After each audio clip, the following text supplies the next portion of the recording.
Hello everyone, देखिए आज हम स्टार्ट करते हैं इलेक्ट्रिक फील्ड। तो देखो इलेक्ट्रिक फील्ड क्या होता है, जैसे कि ये एक क्यू चार्ज है, ठीक है, और हम यहाँ पर एक क्यू नोट बहुत ही स्मॉल चार्ज हम बात कर रहे हैं, टेस्ट चार्ज, ठीक है। अगर ये टेस्ट चार्ज जो हम बोल रहे हैं बहुत ही स्मॉल है, इसकी वजह से फोर्स एक्सपीरियंस कर रहा है, ठीक है, या तो वो अट्रैक्ट हो रहा है या रिपेल हो रहा है, कुछ भी, अगर यहाँ पर फोर्स एक्सपीरियंस कर रहा है ये, तो समझ लो क्या है ये इसके इलेक्ट्रिक फील्ड में।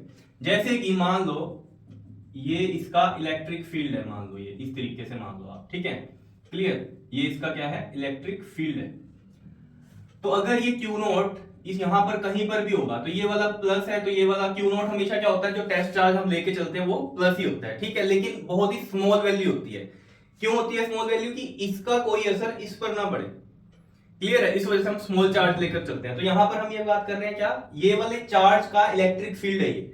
तो यहां पर ये जो अगर टेस्ट चार्ज हम लेकर आएंगे तो ये फोर्स एक्सपीरियंस करेगा, इसकी वजह से ये रिपेल होगा, ठीक है, फोर्स एक्सपीरियंस कर रहा है, तो इसका मतलब ये इसके इलेक्ट्रिक फील्ड में है। अगर ये क्यू नॉट हम यहां पर रख दें तो ये कोई भी फोर्स एक्सपीरियंस नहीं करेगा। क्यों नहीं करेगा? क्योंकि ये इसके इलेक्ट्रिक फील्ड में नहीं है, क्लियर है। अब जैसे कि ये तो हमने यहां पर रख दिया कि चार्ज है, ठीक है, उसकी वजह से हमने देख लिया कि ये रिपेल हो रहा है या क्या हो रहा है, ठीक है, लेकिन जैसे स्मॉल करो, यहां पर नॉर्मली मैंने एक टेस्ट चार्ज रखा, ठीक है, क्यू नॉट एक टेस्ट चार्ज रखा।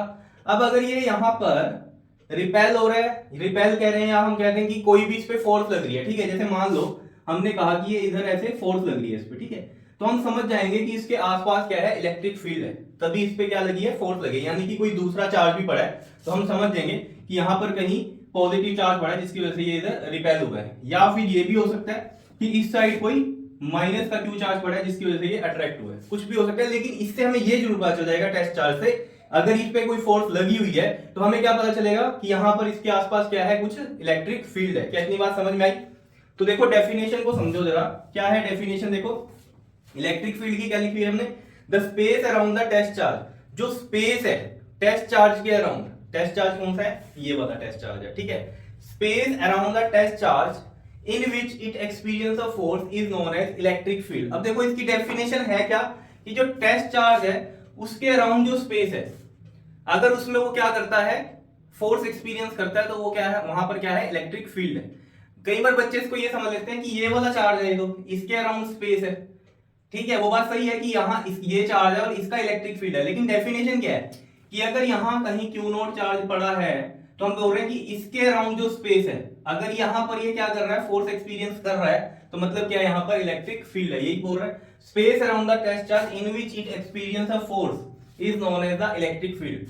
तो अगर टेस्ट चार्ज कोई फोर्स एक्सपीरियंस कर रहा है तो समझो उसके अराउंड क्या है, इलेक्ट्रिक फील्ड है, वो जो स्पेस है उसके अराउंड वहां पर क्या है, इलेक्ट्रिक फील्ड है, तभी तो वो फोर्स एक्सपीरियंस कर रहा है, ये डेफिनेशन है। देखो एक चीज और इसमें समझो, आप खुद समझो, जैसे ये वाले का इलेक्ट्रिक फील्ड है, ठीक है, तो ये इसका एरिया है इतना, ठीक है ना, ये इसके एरिया में जब कोई आएगा तभी वो कुछ कर सकता है, जैसे ये चार्ज बाहर पड़ा है तो ये कुछ नहीं कर पा रहा, लेकिन जैसे ही इसके एरिया में आएंगे तो क्या होगा, ये फोर्स एक्सपीरियंस करेगा, क्लियर है। तो मतलब क्या है, इसने इस पर फोर्स लगाई ना, लेकिन कब लगाई, जब उसके एरिया में आए, ऐसे आप समझ सकते हो, ठीक है। लेकिन डेफिनेशन किस तरीके से बनाई हमने यहां पर, बताओ, कि जो स्पेस है टेस्ट चार्ज के अराउंड, क्लियर, वहां पर अगर वो फोर्स एक्सपीरियंस कर रहा है तो मतलब क्या है, इलेक्ट्रिक फील्ड है, क्लियर है, इतनी बात बताओ, ठीक है। तो ये बात नोट में हमने यही चीज लिखी हुई है यहां पर, क्या, कि when a test charge Q nought is placed near a charge Q, अगर हम क्यू नॉट टेस्ट चार्ज को कहां पर प्लेस करेंगे, चार्ज क्यू के पास, जो कि क्या है, सोर्स है इलेक्ट्रिक फील्ड का, इसी की वजह से इलेक्ट्रिक फील्ड बन रहा है, ठीक है, then the electrostatic force will act on the test charge. तो जो इलेक्ट्रोस्टैटिक फोर्स है वो कहां पर एक्ट करेगी, टेस्ट चार्ज पर एक्ट करेगी, लेकिन टेस्ट चार्ज यहाँ क्या होता है, बहुत ही स्मॉल होता है, नहीं तो आप ये भी तो कह सकते हो ना कि इसकी वजह से ये भी तो जा सकता है इधर उधर, लेकिन ऐसा नहीं होगा क्योंकि ये तो बहुत ही छोटा चार्ज है, वही रखा है हमने ताकि हमें क्या कर सके, वहां पर इलेक्ट्रिक फील्ड का पता कर सके, ताकि क्या हो, वही इधर उधर जाए, ना कि अगर हम पहले ही बड़ा चार्ज ले आएंगे तो उसकी वजह से तो यही चार्ज पता नहीं कहां चला जाएगा, हमें कैसे पता चलेगा वहां पर कि इलेक्ट्रिक फील्ड है या नहीं है, बात समझ रहे हो। तो ये चीज आपको क्लियर रहनी चाहिए कि जो टेस्ट चार्ज होता है हमारा बहुत ही छोटा होता है, ठीक है। अब बात करते हैं हम यहाँ पर इलेक्ट्रिक फील्ड इंटेंसिटी की।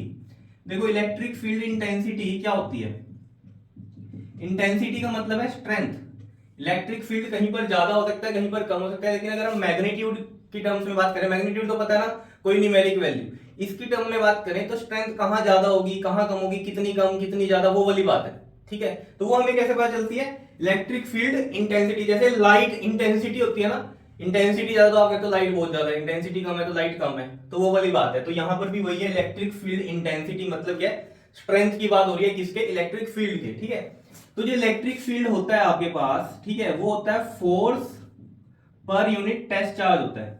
क्या होता है, force per unit test charge होता है, फॉर्मूला। तो हम यहां पर क्या कैसे लिखेंगे इसकी definition, it is defined as force acting per unit यहां लिख देते हैं per unit test charge, clear. लेकिन यहां पर ये जो क्यू नोट टेस्ट चार्ज है ये कैसा है, बहुत ही स्मॉल है, तो हम यहां लिख भी सकते हैं, but test charge must be very small, ये स्मॉल ही होना चाहिए, क्लियर है इतनी बात। ये चीज हमने यहां पर अभी बात की भी थी, ठीक है।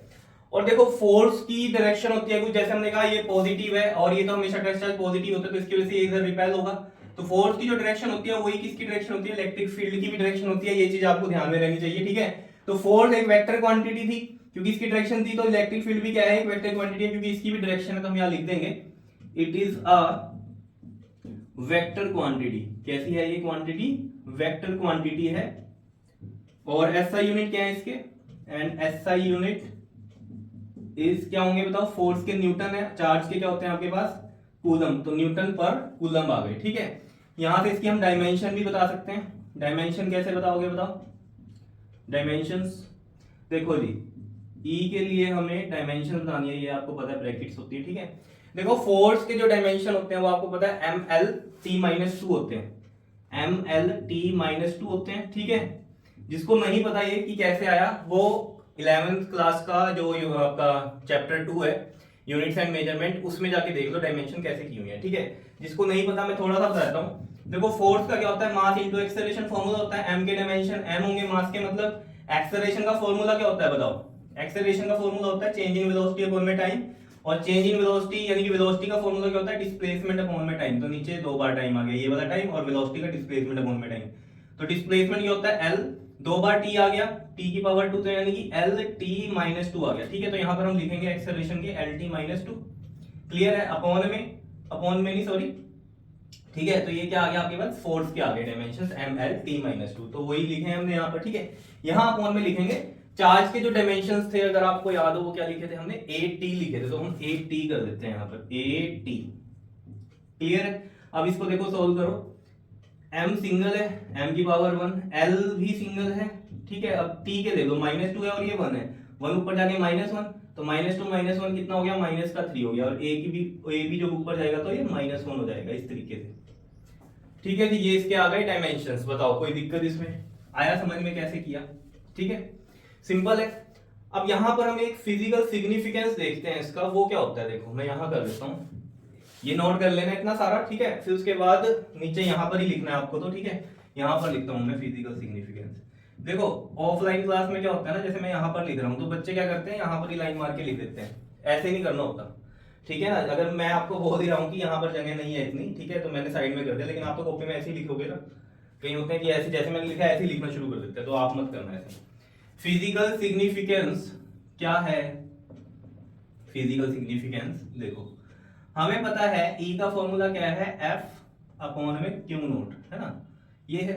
यहां से अगर हमें F निकालना हो तो हमारे पास जो फॉर्मूला बन जाएगा वो ये बन जाएगा, क्या नहीं बताओ, वी नो दैट, और इसकी वजह से ये आया। यानी कि अगर हमें इलेक्ट्रिक फील्ड पता हो, यानी कि इलेक्ट्रिक फील्ड इंटेंसिटी पता हो और चार्ज की वैल्यू पता हो, तो आप यहाँ फोर्स भी निकाल सकते हो।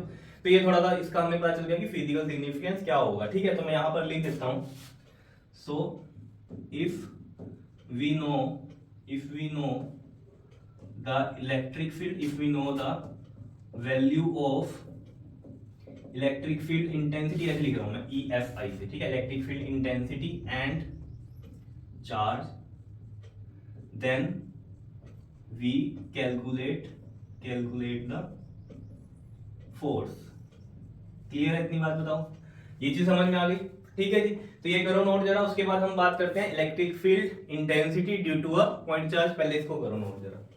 हाँ जी, देखिए अब हम बात करते हैं electric field due to a point charge. तो इलेक्ट्रिक फील्ड हमें निकालना है, यानी कि electric field intensity due to a point charge. तो उसके लिए देखो हम क्या करते हैं, जैसे हमने कहा एक पॉइंट O है, इस पर हमने प्लेस किया Q चार्ज, और एक पॉइंट P है, ठीक है, जिस पर हमने कौन सा चार्ज प्लेस किया है, अपना टेस्ट चार्ज, ठीक है। यूनिट टेस्ट चार्ज होता है वो Q नॉट, बहुत ही स्मॉल होता है, और इनके बीच में जो दूरी है वो कितनी है, R दूरी है, ठीक है। तो यानी कि हमने Q चार्ज प्लेस किया O पर, और टेस्ट चार्ज हमने प्लेस किया P पॉइंट पे, जो कि हमारा Q नॉट, ठीक है। तो हमें ये चीज तो बात करनी है, क्या बात करनी है कि हमारा जो इलेक्ट्रिक फील्ड है वो किसकी वजह से निकालना हमने, due to a point charge, इसकी वजह से क्या हमारा इलेक्ट्रिक फील्ड है। तो देखो जरा, ये वाला चार्ज इसको क्या करेगा, रिपेल करेगा, तो यानी कि इसकी जो डायरेक्शन होगी वो कहां जाएगी, इस तरफ जाएगी फोर्स की, ठीक है। फोर्स इधर है तो वो इलेक्ट्रिक फील्ड भी इस डायरेक्शन में ही होगा। क्लियर है इतनी बात, ये तो आपको पता चल ही रहा है यहाँ से, ठीक है। तो यही चीज हमने यहाँ पर लिख भी दी है कि let Q is a point charge placed at O in air, air की बात हो रही है यहाँ पर। A test charge Q nought is placed at P, test charge Q nought कहां प्लेस कर दिया हमने, P पॉइंट पर, at a distance R from the Q, Q से कितने डिस्टेंस पे है ये, R डिस्टेंस पे है, ठीक है। तो देखो जी, अब यहां पर देखो अकॉर्डिंग टू कूलम्स लॉ क्या होगा, देखो हमारे पास E का फॉर्मूला हमें पता है ना, क्या होता है E का फॉर्मूला, F अपॉन में Q नॉट। तो पहले हमें F चाहिएगी, ठीक है ना, फिर हम उसको डिवाइड करेंगे Q नॉट से, तो हमारे पास E आ जाएगा। ये आपको पता ही है या नहीं पता, बताओ, ठीक है। तो वही करने वाले हैं हम यहाँ पर, देखो जरा, according to the Coulomb's law, यहां करते हैं हम, द फोर्स एक्टिंग, एक्ट कर रही है, जो force acting on Q nought due to Q, तो वो क्या होगी बताओ जरा, F। हमें पता है फॉर्मूला क्या होता है, K Q1 Q मान लो इसमें, और Q2 इसमें हम Q नॉट मान लेते हैं, अपॉन में क्या आएगा, R स्क्वायर आएगा। क्या इतनी बात क्लियर है। और हम K की वैल्यू अगर पुट करें यहाँ, तो कितनी होती है वो 1/4πε0, ये पता होगा आपको या नहीं, बताओ, ठीक है। ये सब बातें आपको तब पता चलेंगी अगर आपने पिछली वीडियो देखी है, ठीक। ये समझ में आया, ठीक है। इसको मान लो आप फर्स्ट इक्वेशन, ठीक है। नाउ वी नो E जो होता है हमारे पास वो क्या होता है, F अपॉन में Q नॉट होता है। तो बस यहां पर ये इसको मान लो आप सेकंड, तो हम लिखेंगे क्या, पुट फर्स्ट इन सेकंड। तो देखो जरा हमारे पास क्या आएगा, ये फर्स्ट है और सेकंड में पुट करेंगे तो E की जो वैल्यू है, देखो F की वैल्यू पुट करेंगे 1/4πε0 Q इंटू में Q नॉट अपॉन में क्या है, R स्क्वायर, ठीक है। और पूरे के नीचे क्या आ जाएगा, इसमें Q नॉट आ जाएगा, ठीक है।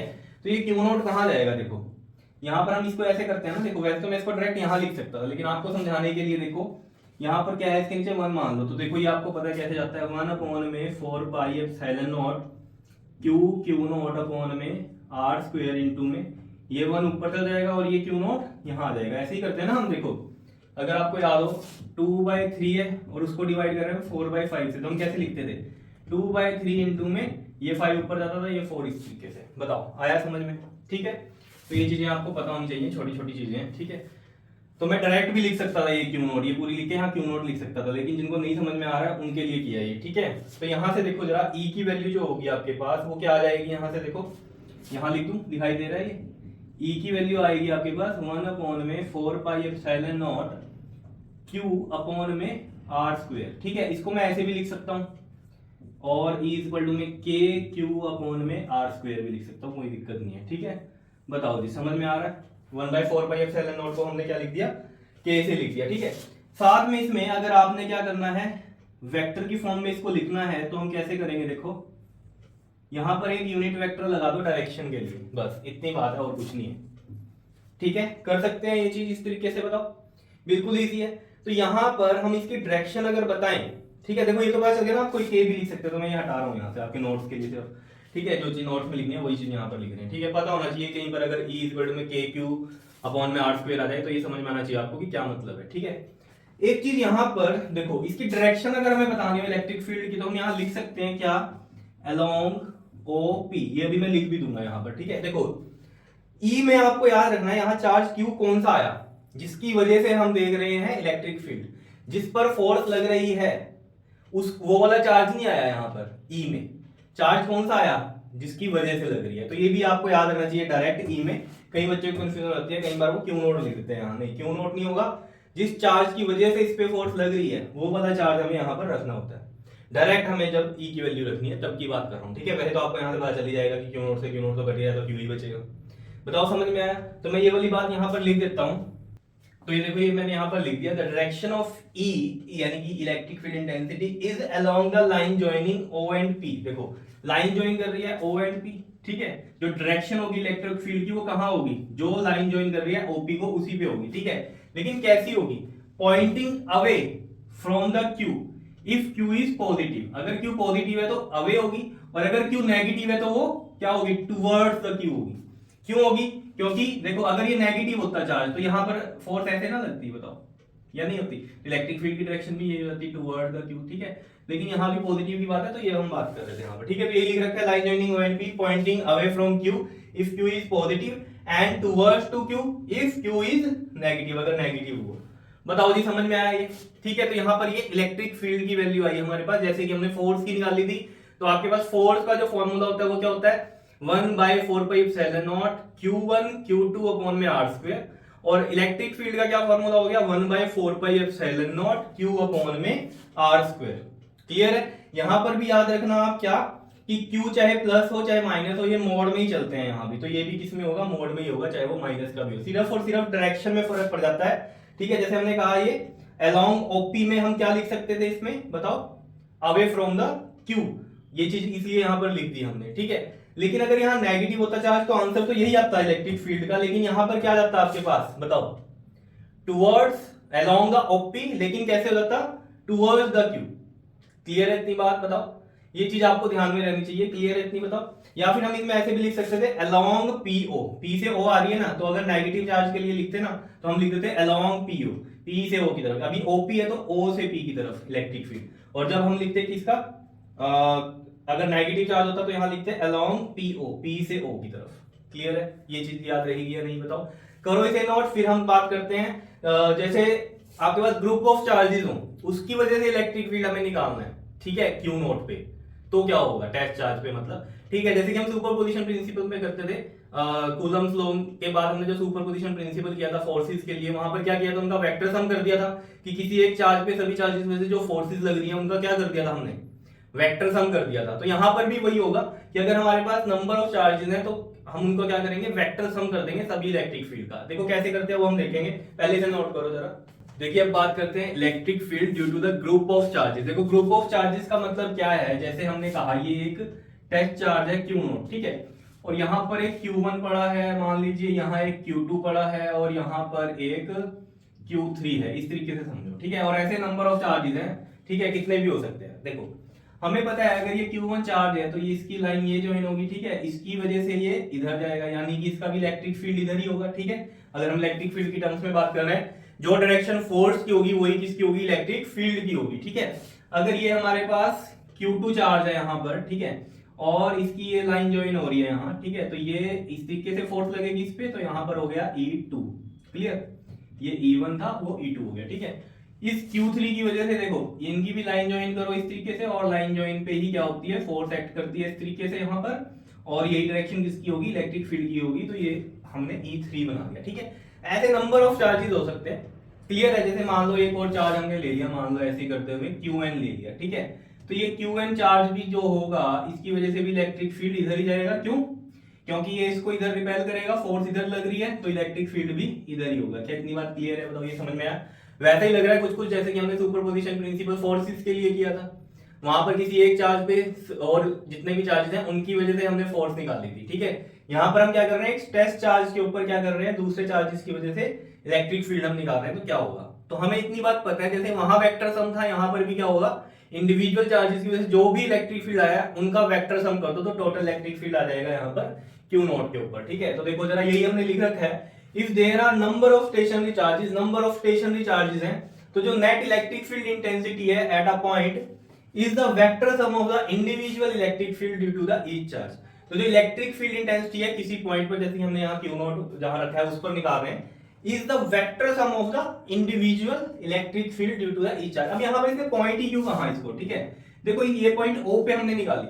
अब यहाँ पर हम किस तरीके से निकाल सकते हैं इलेक्ट्रिक फील्ड इंटेंसिटी? जब हम कोई टेस्ट चार्ज प्लेस करेंगे तभी निकल सकते, तो हमने यहाँ टेस्ट चार्ज रख दिया, ठीक है, इसलिए बोल रहा किसी पॉइंट पर, ठीक है ना। वो क्यू नोट की बात नहीं कर रहा, क्यों? क्योंकि इलेक्ट्रिक फील्ड जब हम निकालेंगे क्यू नोट आएगा ही नहीं।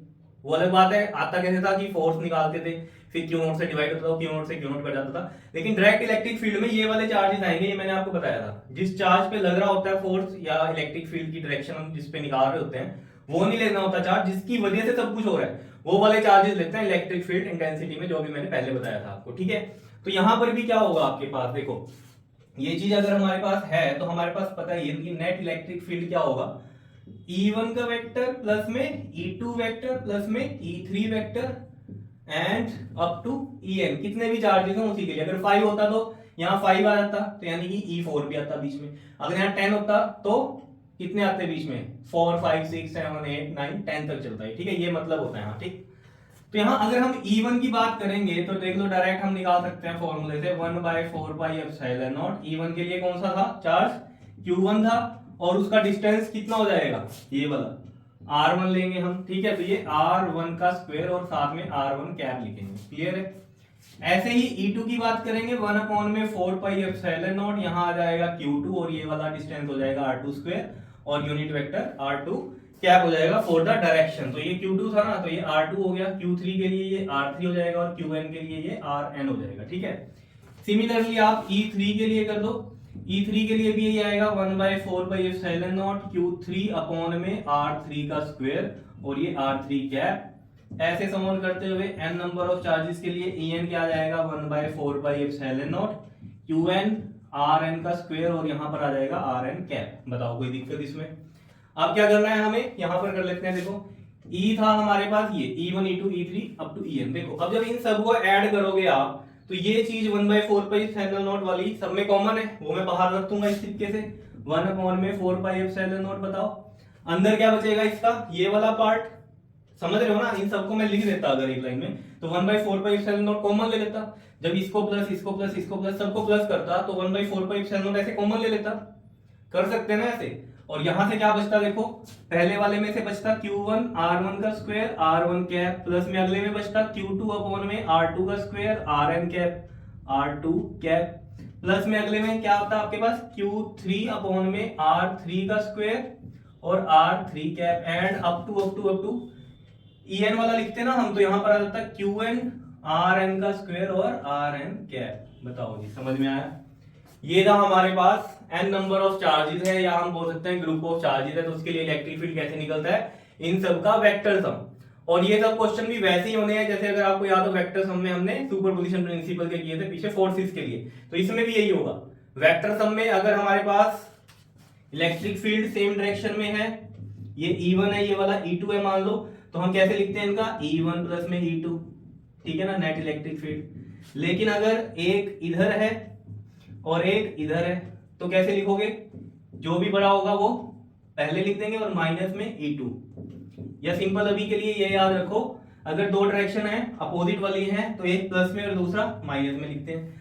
और तीसरा आपको पता है अगर डायरेक्शन ऐसे हो, एंगल में हो किसी इस तरीके से, कोई एंगल है जैसे मान लीजिए ये 60 डिग्री पे है, ये E1 है ये वाला E2 है, तो आपको पता है ना कैसे रिजल्टेंट निकलता है इनका।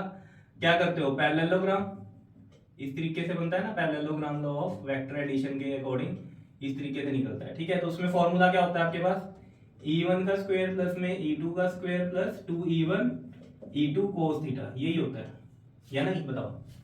और अगर E1 और E2 बराबर है तो ये बिल्कुल मिड में से जाएगा, जो ये रिजल्टेंट होगा यहाँ आपके पास। क्लियर है, ये सब बातें आपको पता है। ठीक है, करो इसे नोट। और देखो जो मैंने बोला था ना आपको कि कोई टेक्निकल इशू है जिसकी वजह से वीडियो नहीं आई थी कल, तो वो देखो क्या रीजन था एक्चुअल में। मैंने ऐसे ही वीडियो रिकॉर्ड की लेकिन उसमें साउंड नहीं आया। अब वो माइक की प्रॉब्लम थी या क्या थी, जो भी थी। ठीक है, तो अभी इसीलिए मैं आज जो है बिना माइक के रिकॉर्ड कर रहा हूँ ये, तो आपको आवाज में थोड़ा बहुत लग सकता है, 1-2 दिन करना मैनेज। ठीक है, उसके बाद ये प्रॉब्लम भी सॉल्व हो जाएगी। तो ये रीजन था कि कल क्यों नहीं वीडियो आई थी। ठीक है, करो जरा ऐसे नोट। हाँ जी, अब हम बात करते हैं इलेक्ट्रिक फील्ड लाइंस की, या फिर हम इसको बोलते हैं इलेक्ट्रिक लाइन ऑफ फोर्सेस। देखो क्या होता है ये electric field lines are the imaginary straight और कर्व्ड पाथ। देखो इलेक्ट्रिक फील्ड लाइंस क्या होती हैं, स्ट्रेट या कर्व्ड पाथ होती है इमेजिनरी है, कोई असली में दिखाई नहीं देती। जैसे कि आपने मैग्नेट देखी होंगी, मैग्नेटिक फील्ड लाइंस भी होती थी, तो क्या आपको मैग्नेट में मैग्नेटिक फील्ड लाइंस दिखाई देती हैं, नहीं देती ना। ऐसी कहीं चार्ज है तो वो इलेक्ट्रिक फील्ड लाइंस भी दिखाई नहीं देती। एक्सपीरियंस होता है इलेक्ट्रिक फील्ड भी और मैग्नेटिक फील्ड भी। देखो मैग्नेटिक फील्ड से कैसे रिलेट कर सकते हो आप इलेक्ट्रिक फील्ड को, ये भी आप समझ सकते हो। देखो जैसे आपने एक मैग्नेट ली, ठीक है, ये मैग्नेट का हमने कहा कि इतना जो है एरिया क्या है, मैग्नेटिक फील्ड है। तो आपने यहां पर इस वाले पार्ट पर यहां क्या कर दिया, कुछ लोहे की कीलें ली और यहां रख दी। ठीक है, अब यहां से आप मैग्नेट को हिलाओगे तो ये भी हिलेंगी, तो इससे पता नहीं चल सकता हमें, यानी कि ये इसके फील्ड में है। और अगर ये दूर हो जाए, अगर ये दूर हो जाए कीलें, तो इन पे कुछ असर नहीं होगा इसका, लेकिन पास में आ जाएंगी तो क्या होगा, इसे हिलाओगे आप तो ये भी हिलती हैं। तो ऐसी चार्ज के साथ है कि अगर ये एक हमारे पास चार्ज है Q और यहां हमने Q0 चार्ज रखा, इसके फील्ड में यहां रख दो, यहां रख दो, कहां भी कहीं भी रख सकते हैं। ठीक है, जैसे हमने यहां रखा तो ये एक्सपीरियंस करेगा फोर्स, लेकिन अगर यहां की बजाय हमने यहां रखा तो एक्सपीरियंस नहीं करेगा फोर्स, क्योंकि इलेक्ट्रिक फील्ड में नहीं है। तो ऐसे रिलेट कर सकते हो। तो कहने का मतलब क्या है कि जैसे मैग्नेट्स में मैग्नेटिक फील्ड लाइंस भी नहीं आपको पता चलती या दिखाई नहीं देती, ऐसी इलेक्ट्रिक फील्ड लाइंस भी दिखाई नहीं देती। क्या है, सिर्फ इमेजिनरी है। और क्या है, स्ट्रेट और कर्व्ड पाथ है ये, किसके लिए, जिस पर Q0 जो टेस्ट चार्ज हम लेते थे वो क्या कर सके, मूव कर सके, ये होता है। अब देखो आपको इलेक्ट्रिक फील्ड लाइंस की हम रिप्रेजेंटेशन यहां करके दिखाते हैं फॉर द वेरियस केसेस, उसमें आपको जो है क्लियर कट समझ में आएगा। ठीक है, जैसे रिप्रेजेंटेशन ऑफ फील्ड लाइंस में पहला हम बात करते हैं फॉर Q जो है हमारा ग्रेटर देन 0 है। अगर Q ग्रेटर देन 0 है तो मतलब क्या, पॉजिटिव है। 0 से बड़ी वैल्यू पॉजिटिव होती है, 0 से जो कम होती है वो क्या होती है, नेगेटिव होती है। तो अगर हम Q ग्रेटर देन 0 की बात कर रहे हैं तो यानी कि हम चार्ज की किसकी बात कर रहे हैं, यहाँ पर प्लस Q की बात कर रहे हैं। तो इसकी जो इलेक्ट्रिक फील्ड लाइंस है वो कैसे बनती हैं, एक पॉइंट चार्ज की। ठीक है, तो देखो जरा प्लस में है जो, तो देखो उसमें कैसे बनती हैं, ये बनती है ऐसे आउटवर्ड डायरेक्शन में। कैसे बनती हैं ये, आउटवर्ड डायरेक्शन में। ये देखो ऐसे, अभी समझ में आएगा कि आउटवर्ड क्यों बनी। देखो ये ऐसे, ये ऐसे, कितनी भी बन सकती हैं ये, ऐसा कुछ नहीं है। ठीक है, ये देखो ऐसे, और बनानी है आप और भी बना सकते हो, कोई दिक्कत नहीं है। तो यहां पर ये इस तरीके से बाहर की तरफ जा रही हैं, जो फील्ड लाइंस है इनकी डायरेक्शन बाहर की तरफ है। मतलब क्या है बाहर की तरफ है, तो बताओ कि अगर मैं यहां देखो कहीं पर भी ये Q0 चार्ज रखता, टेस्ट चार्ज, तो ये रिपेल ही होता ना। तो तभी तो ये कहा कि ये जो इमेजिनरी लाइंस है ये, इसमें तो स्ट्रेट बनी है, किसी में हमारे पास कर्व भी बनेगी, तो उसके लिए पाथ है ये, किसके लिए, यूनिट चार्ज के लिए। तभी तो डायरेक्शन बाहर की तरफ बनी है, यानी कि अगर हम यहाँ टेस्ट चार्ज रखेंगे तो कहां जाएगा, बाहर की तरफ जाएगा। ये बात समझ में आ रही है आपके या नहीं, बताओ, क्लियर है बात। ठीक है, अब इसमें भी आपको क्या चीज ध्यान में रखनी है, देखो इसमें प्रॉपर्टीज ऑफ फील्ड लाइंस आती है, साथ साथ हम उसको भी करते चलेंगे। देखो यहां पर आप देखो, अगर ये वाला रीजन देखो आप, इतना अगर मैं यहां बनाऊं इस तरीके से, ये वाले रीजन में इलेक्ट्रिक फील्ड ज्यादा होगा एज कंपेयर टू ये वाले इलेक्ट्रिक फील्ड में। क्यों, इस वाले रीजन में, मतलब यहां पर देखो फील्ड लाइंस क्या हो रही है, दूर दूर है, तो यहां इलेक्ट्रिक फील्ड कम होगा। जहां पास पास है वहां इलेक्ट्रिक फील्ड क्या होगा, ज्यादा होगा। ये चीज भी आपको समझ में आनी चाहिए। ठीक है, लेकिन हम ये यहां से हटा देते हैं क्योंकि आपको ये नोट्स में नहीं बनाना ये चीज। ठीक है, ये सिर्फ आपको समझाने के लिए था कि जो रीजन मैंने आपको अभी बताया। ठीक है, ये सब हम यहां से हटाएंगे। ठीक है, क्या इसी तरीके से फील्ड लाइंस नेगेटिव चार्ज के लिए भी होंगी, तो उसके लिए कैसे बनेंगी, देखो बन जाएगा ये। ठीक है, देखो ये सेकंड केस बनाते हैं हम, फॉर Q लेस देन 0। अगर लेस देन 0 है तो मतलब क्या है, माइनस का Q चार्ज है। तो उसके लिए भी देखो बनानी ऐसे ही है, लेकिन जो डायरेक्शन होगी वो क्या हो जाएगी, बताओ, डायरेक्शन क्या हो जाएगी, इनवर्ड होगी। क्या होगी, डायरेक्शन इनवर्ड होगी। क्यों होगी इनवर्ड, बताओ, किसी के पास है आंसर। जिन्होंने आंसर सही दिया है उनके लिए तो तालियां बजनी चाहिए, और जिन्होंने नहीं दिया उनके लिए डबल तालियां बजनी चाहिए, क्या नहीं। देखो अगर हमारे पास ये है यहां पर इस तरीके से, हमने कहा कि इनवर्ड होता है, नेगेटिव की तरफ ऐसा लगता है कि आ रही है फील्ड लाइंस, और पॉजिटिव से लग रही है जा रही है। यहां तो बता दिया मैंने कि अगर टेस्ट चार्ज रखेंगे तो वो बाहर की तरफ ही जाएगा। ठीक है, क्योंकि टेस्ट चार्ज हमेशा क्या होगा आपका, पॉजिटिव होगा और बहुत ही स्मॉल वैल्यू का होगा। तो यहां पर आप खुद सोचो, ये माइनस चार्ज है, अगर यहां पर मैं Q0 रखूंगा तो उस पर फोर्स इधर ही नहीं लगेगी। तो यही तो मतलब हुआ कि टेस्ट चार्ज का पाथ ही तो बता रही है ये फील्ड लाइंस, और क्या बता रही है, बताओ, समझ में आया, क्लियर है। तो मैं यहां पर लिख सकता हूं ये क्या है, कैसे जा रही है, रेडियली आउटवर्ड। ठीक है, और ये वाली कैसे जा रही है, रेडियली इनवर्ड। कैसे जा रही है, रेडियली इनवर्ड जा रही है। क्या इतनी बात क्लियर है या नहीं है, बताओ। रेडियली क्यों, देखो अगर यहां हम एक सर्कल बनाए तो उसकी ये रेडियस नहीं बन जाएंगी। देखो अगर मैं यहां क्या बनाऊं, ऐसे एक सर्कल बनाऊं, ठीक है, तो ये सेंटर हो गया, तो ये इसकी क्या हो रही है, रेडियस हो रहा है। ठीक है ना, तो रेडियली कैसे आ रही है, इनवर्ड आ रही है, ये रेडियली कैसे जा रही है, आउटवर्ड जा रही है, ये मतलब हुआ। ठीक है, ये बनाना नहीं है। सेम इसमें भी यही है, देख लो, जहां दूर दूर है फील्ड लाइंस, या इसमें क्या कहीं पर भी फील्ड लाइंस जहां दूर दूर होंगी, जैसे ये वाला रीजन है, ये वाला यहाँ दूर दूर है, तो यहाँ फील्ड कम होगा, और पास वाले में क्या होगा, देखो फील्ड लाइंस क्या है, ज्यादा है, तो यहाँ इलेक्ट्रिक फील्ड ज्यादा होगा। और वैसे भी देख लो, आपको पता ही है इलेक्ट्रिक फील्ड का जो फॉर्मूला होता है वो क्या था, 1/4πε0 Q में आर स्क्वायर, यानी कि E जो है इनवर्सली है आर स्क्वायर के। अगर इसका ग्राफ बनाओगे तो कैसे बनेगा बताओ, इस तरीके से बनेगा। यहां पर देख लो क्या हो रहा है आपके पास, आर बढ़ रहा है, ऐसे देखो आर बढ़ रहा है ये वाला, और ई घट रहा है। देख लो यहाँ पर इस पोजीशन में देखो आर बढ़ गया और ई देख लो घट गया। तो ये है आर स्क्वायर के लिए। क्या इतनी बात क्लियर है बताओ? अगर डायरेक्टली मतलब डायरेक्टली कह रहा हूं, अगर ऐसे होता ना 1/r तो कैसे ग्राफ बनता, ऐसे बनता। अभी आर स्क्वायर है तो ऐसे आ गया आपके पास। ये चीजें तो पता ही होंगी आपको, ठीक है, नहीं पता तो समझ में आ गई होंगी अब।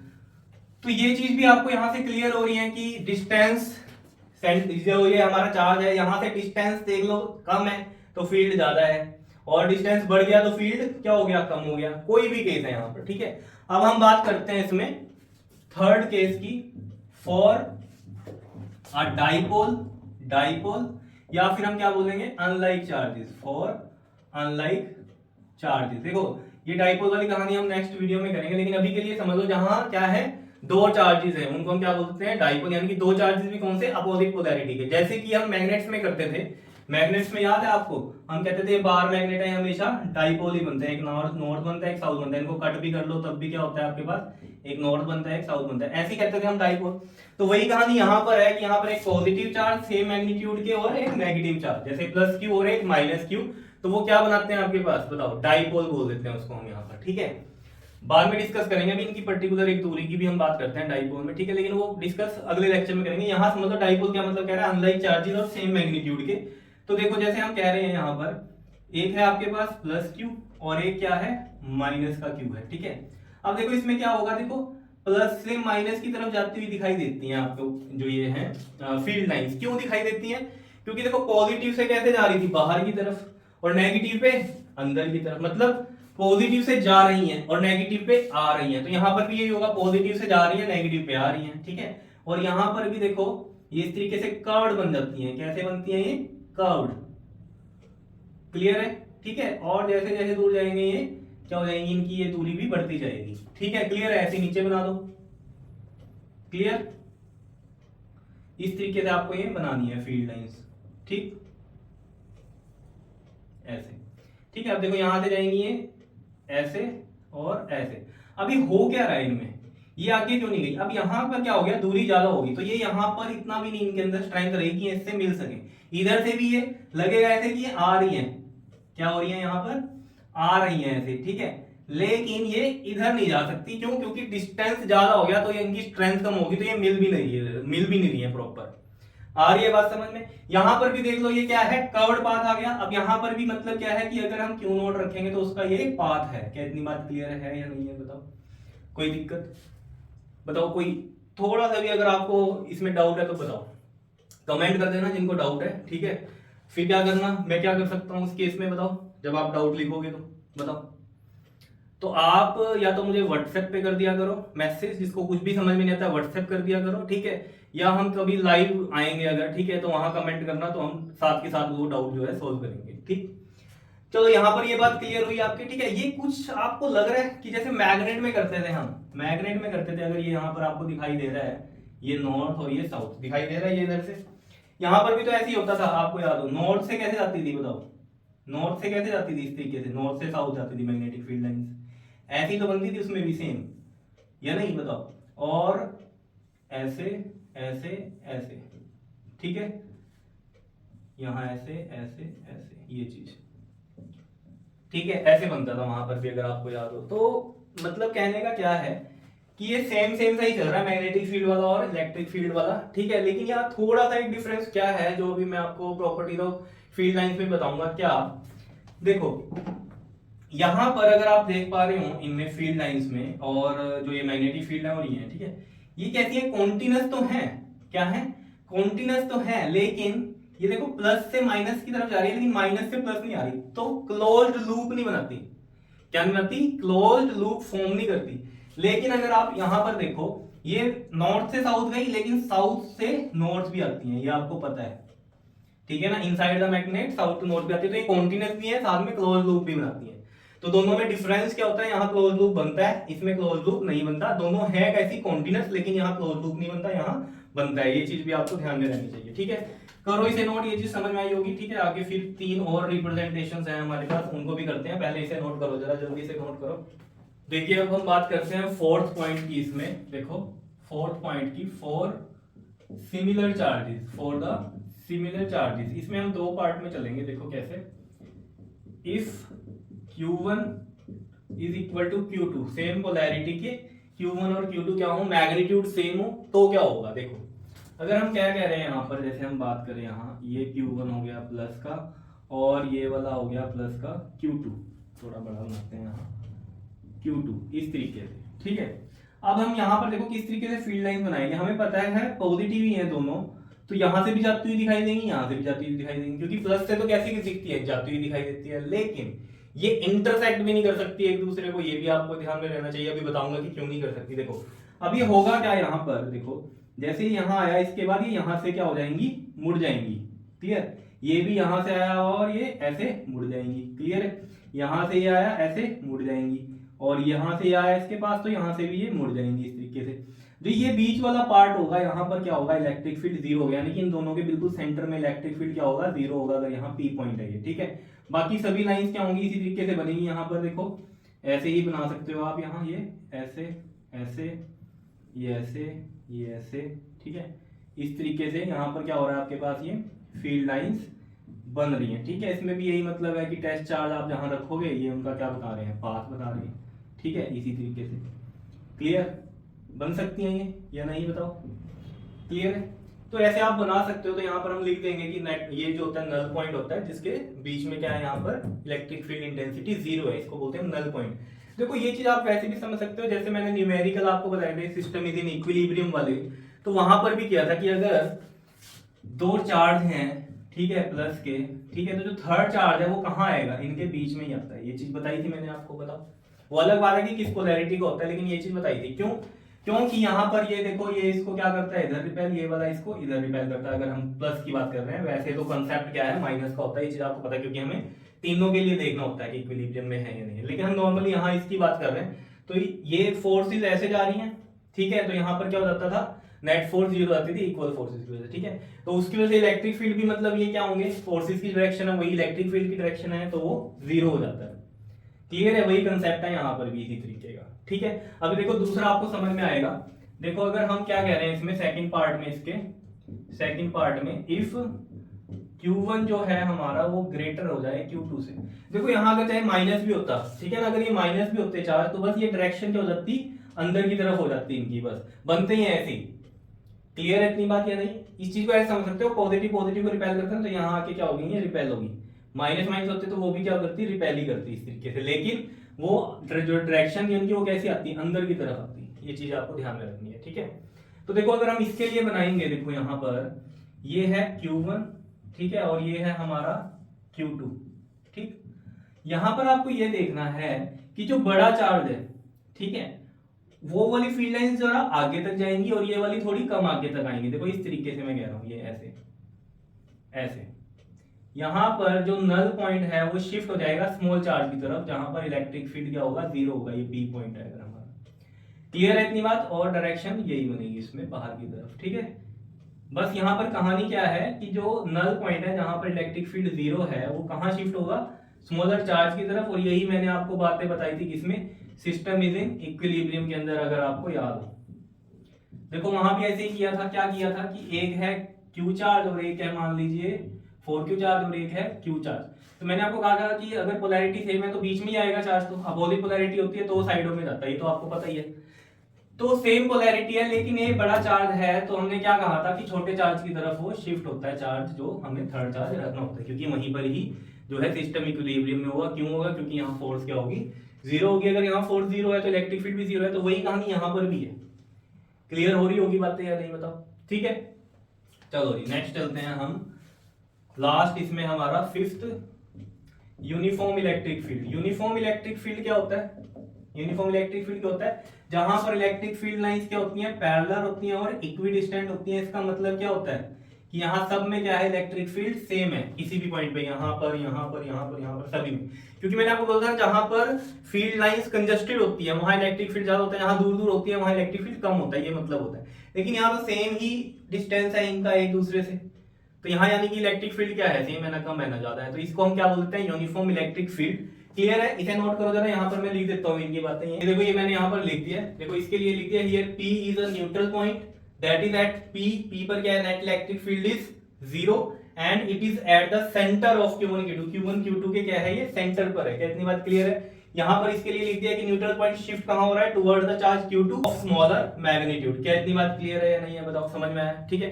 अब देखो यहाँ पर जैसे मैंने यूनिफॉर्म इलेक्ट्रिक फील्ड बनाया था, ये लाइंस ऐसे बनाई है, तो इसका मतलब क्या है, यहाँ पर कौन से चार्ज होंगे, प्लस चार्ज होंगे, और यहाँ पर कौन से होंगे, माइनस चार्ज होंगे, क्योंकि तभी तो ये बनी है।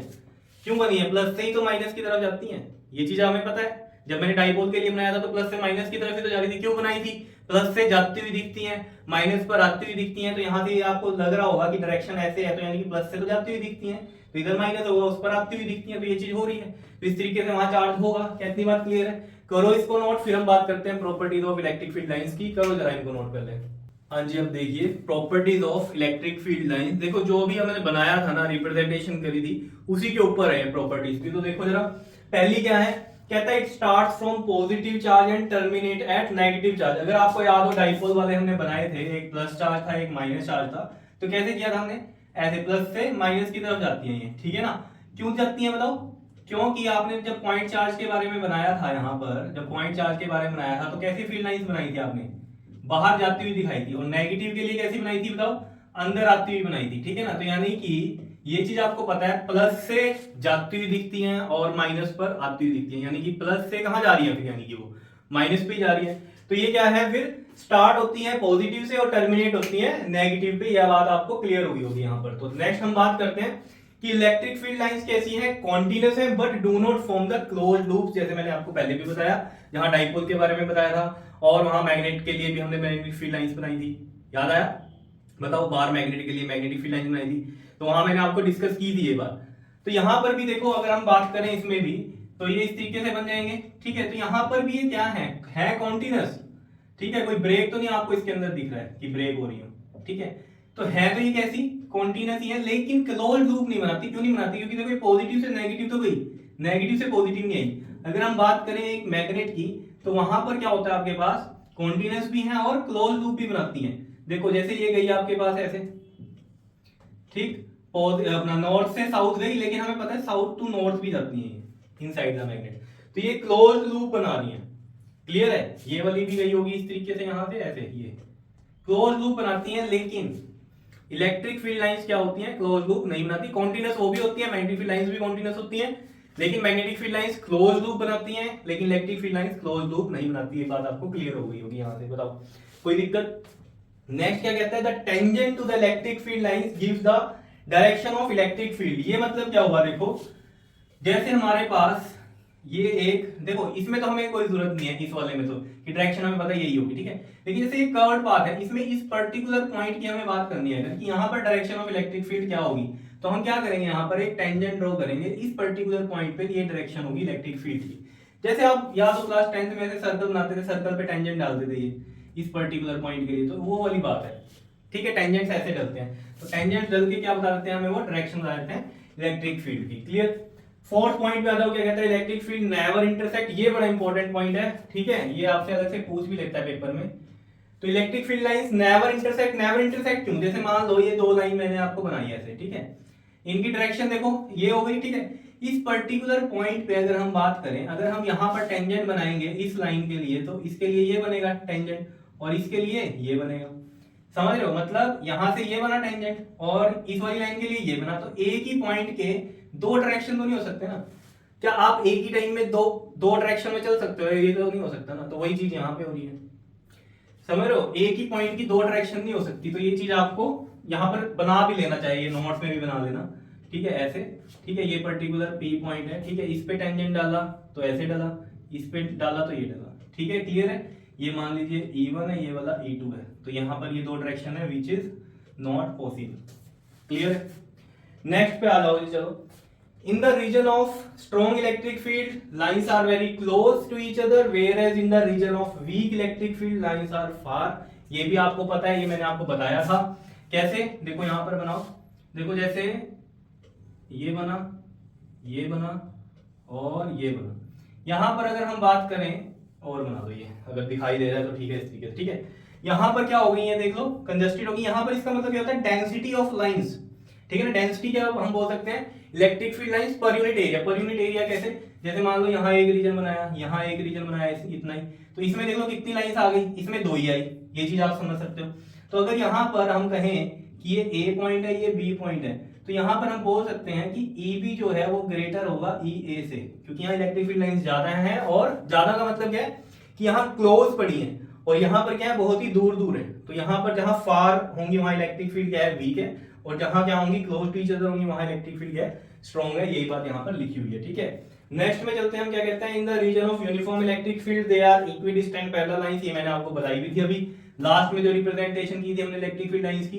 क्या होती है ये इलेक्ट्रिक फील्ड लाइंस, इक्विडिस्टेंट होती हैं एक दूसरे से, ठीक है।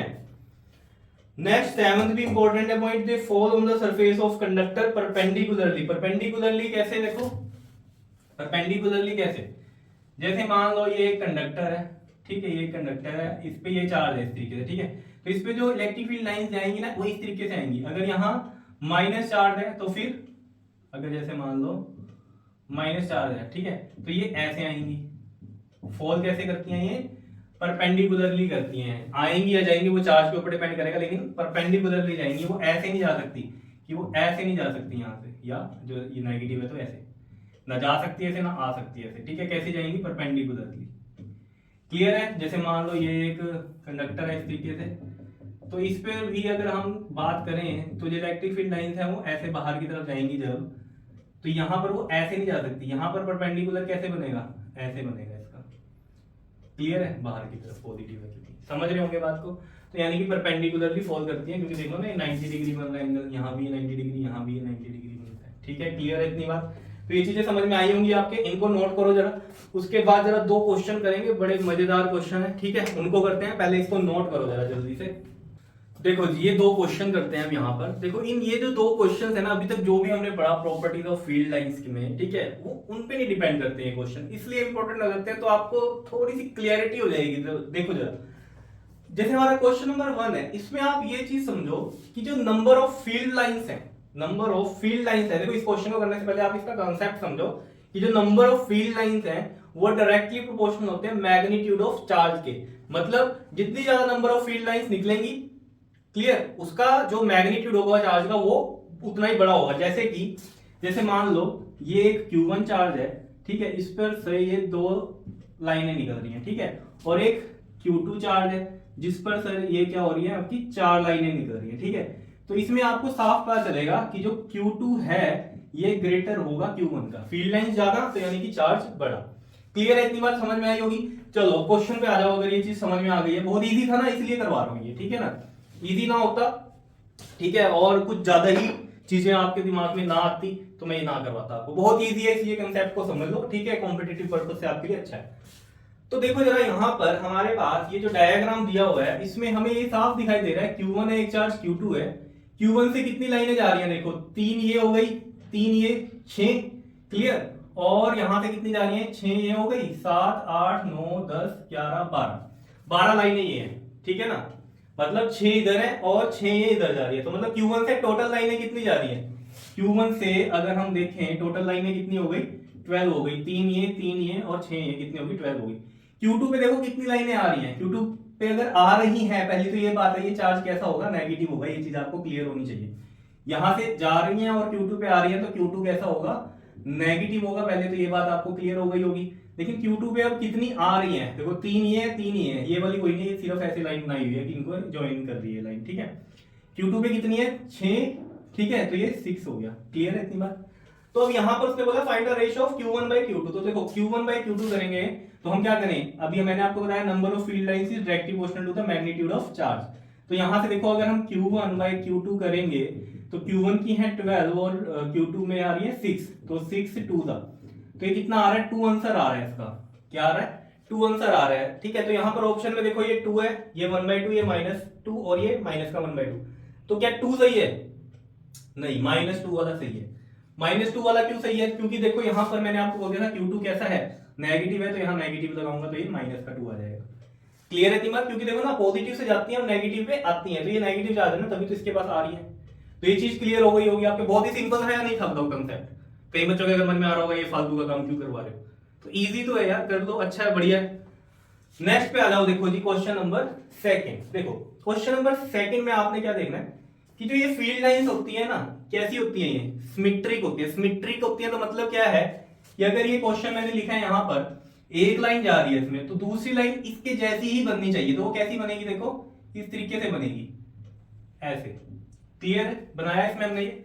यहां पर क्या पूछ रहा है, व्हिच ऑप्शन इज करेक्ट, तो इसमें सिमेट्रिक वाली प्रॉपर्टी आपकी आ गई है एक एक्स्ट्रा, ठीक है ना, कि जैसी ऊपर बनी है वैसी ही नीचे बनाई है हमने।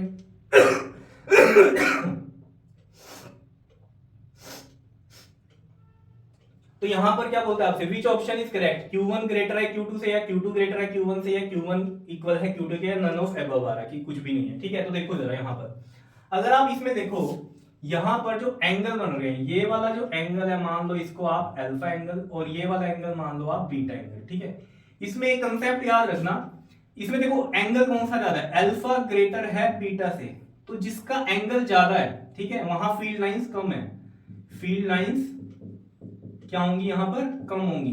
ठीक है, और जिसका एंगल छोटा होगा वहां फील्ड लाइंस क्या होंगी, फील्ड लाइंस ज्यादा होंगी। क्या इतनी बात क्लियर है?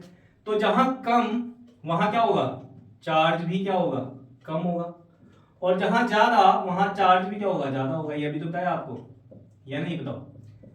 Directly proportional to magnitude of charge किसके होता है, फील्ड लाइंस के होता है। ये चीज आपको ध्यान में रहनी चाहिए। ठीक है, तो मैं यहां लिख भी दूं अगर यहां पर कि जो फील्ड लाइंस हैं वो डायरेक्टली प्रोपोर्शनल है किसके, मैग्नीट्यूड ऑफ चार्ज के।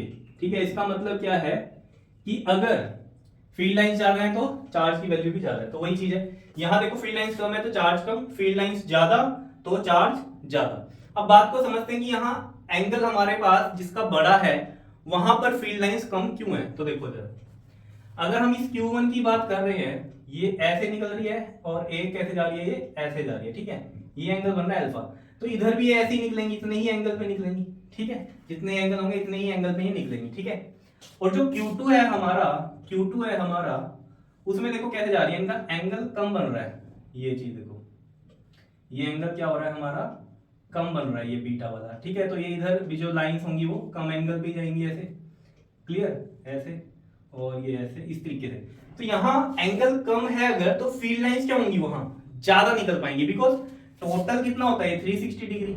अगर मान लो ये 30 डिग्री का एंगल है, ठीक है, तो 360 से डिवाइड करो, कितना हो जाएगा आपके, 3 1 जा 3 2 जा, तो मतलब देखो 12 टाइम्स यहाँ पर कितने होंगे, ऐसे ऐसे बीटा कितने बन जाएंगे, 12 बन जाएंगे, तो इतनी लाइनें निकल जाएंगी। ठीक है, लेकिन अगर यहाँ की बात करो आप, यहाँ पर ये एंगल मान लो कितना है हमारे पास, कितना मान लो 60 का मान लो, चलो ठीक है, तो 360 से डिवाइड करो, टोटल 360 का राउंड होता है ये, तो 60 से करो, यहाँ पर देख लो कितना आ रहा है 6, तो यहाँ ये ऐसे ऐसे अल्फा कितने बनेंगे, 6 बनेंगे, एक ये बन गया, दूसरा, तीसरा, चौथा, पांचवा, ऐसे ऐसे करके। हम तो एग्जांपल ले रहे हैं ना कि एंगल इतना होगा, तो एंगल अगर हमने बढ़ाया तो ये नंबर क्या आ रहा है, देख लो कम आ रहा है, तो कम आ रहा है तो मतलब फील्ड लाइंस कम होंगी। यहाँ एंगल छोटा है तो ये नंबर क्या हो रहा है, ज्यादा आ रहा है, तो ज्यादा आ रहा है, वैसे भी तो समझ सकते हो ना। ठीक है, तो नंबर ज्यादा आ रहा है तो फील्ड लाइन यहाँ से ज्यादा आएंगी। वैसे भी समझो यहाँ बड़ा एंगल, तो बड़े बड़े एंगल पे कितनी निकल लेंगी, छोटे एंगल पे होंगी तो वो ज्यादा निकलेंगी। ये देखो ना, जैसे हम कहें, ये देखो ये चार्ज है, यहाँ से ऐसे जा रही है ये, ठीक है, इस तरीके से। ये वाले एंगल देख लो, ये वाले एंगल, ठीक है, कितने हमने बनाए हैं। ठीक है, अब देखो एक हम बनाए अगर Q2 के लिए इस तरीके से, एंगल जो है इनके छोटे छोटे रखे हमने। ठीक है, तो ये दिख रहा है आपको कितने एंगल बन जाएंगे छोटे पे, तो छोटों पे लाइंस ज्यादा निकलेंगी, बड़े एंगल लेंगे तो कम लाइंस निकलेंगी। तो मतलब यही है कि अगर एंगल बड़ा तो फील्ड लाइंस कम होती है, एंगल छोटा तो फील्ड लाइंस ज्यादा होती है। तो फिर उसी कंसेप्ट पे आप आ जाओ, यहाँ पर कौन सा चार्ज बड़ा होगा, ये एंगल छोटा, यहाँ फील्ड लाइंस ज्यादा निकलेंगी, ज्यादा निकलेंगी तो मतलब क्या है, ये चार्ज बड़ा होगा, समझ रहे हो। तो बड़ा होगा तो यानी कि Q2 वाला बड़ा होगा, तो हम यहाँ पर लिख सकते हैं ये बी ऑप्शन हमारा करेक्ट होगा। बताओ इजी था या नहीं था, बताओ कुछ मुश्किल था? तो ये क्वेश्चन भी कर लेना, ठीक है, आपके कंपटीशन पॉइंट ऑफ व्यू से बहुत अच्छे रहेंगे ये। और जो मैंने इससे पहले आपको सारा कराया, ये सारा आपके दिमाग में बैठ जाना चाहिए, बहुत ही इजी है। ठीक है, और जो हम वीडियोस बना रहे हैं यहाँ पर, इनको आप डेली देखा करो, ये मत सोचा करो आज रहने देंगे, कल देखेंगे, कल छोड़ देंगे, फिर परसों देखेंगे, ऐसे करते करते तो इकट्ठा हो जाएगा काम। ठीक है, डेली देखो, आप कैसे भी करके टाइम निकाल लो, देखनी ही है आपको। क्लियर है? तभी आपकी फिजिक्स जो है बिल्कुल आपके माइंड में ऐसे टिप्स पे हो जाएगी। क्लियर है? करो इनको, ठीक है? Okay, thank you.